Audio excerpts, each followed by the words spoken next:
বাড়ি ফেরার কাছে যেখানে তুচ্ছ জীবনের নিরাপত্তা, বিবেক আর বিবেচনাবোধ শিকেই তুলে জীবনের ঝুঁকি নিয়ে এ যেন ঈদযাত্রায় প্রাণান্তকর চেষ্টা।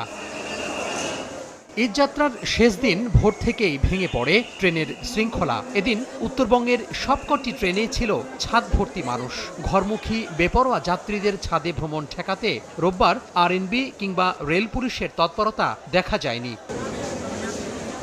ট্রেন প্ল্যাটফর্মে ভিড়লেই শুরু হয় হুড়োহুড়ি। কাঙ্ক্ষিত আসন পর্যন্ত যেতে রীতিমতো যুদ্ধে লিপ্ত হন যাত্রীরা। কানায় কানায় ভরে ওঠে ট্রেন। পা ফেলার জায়গা না থাকায় জীবনের ঝুঁকি নিয়ে ছাদে ওঠেন বাড়ি ফিরতে মরিয়া মানুষ।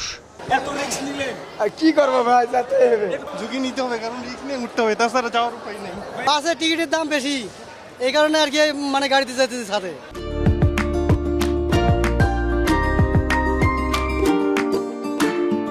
প্রচণ্ড ভিড় আর ঠাসাঠাসিতে ভোগান্তি যেন বেড়ে যায় কয়েক গুণ। তারপরও যারা আসন পর্যন্ত পৌঁছাতে পেরেছেন তাদের ঈদের খুশি যেন তখন থেকেই শুরু। প্রচন্ড গরম, আর এই তাপদহে যে গরমে মানুষ সিদ্ধ হয়ে যাচ্ছে। গরম করতেছে না, ফ্যান আবার কতগুলো নষ্ট চলে না। ঝামেলার কাছে ঈদে যে বাড়ি যে আনন্দটা ফিল করবো, এই আনন্দের কাছে এই ঝামেলা কিছুই না।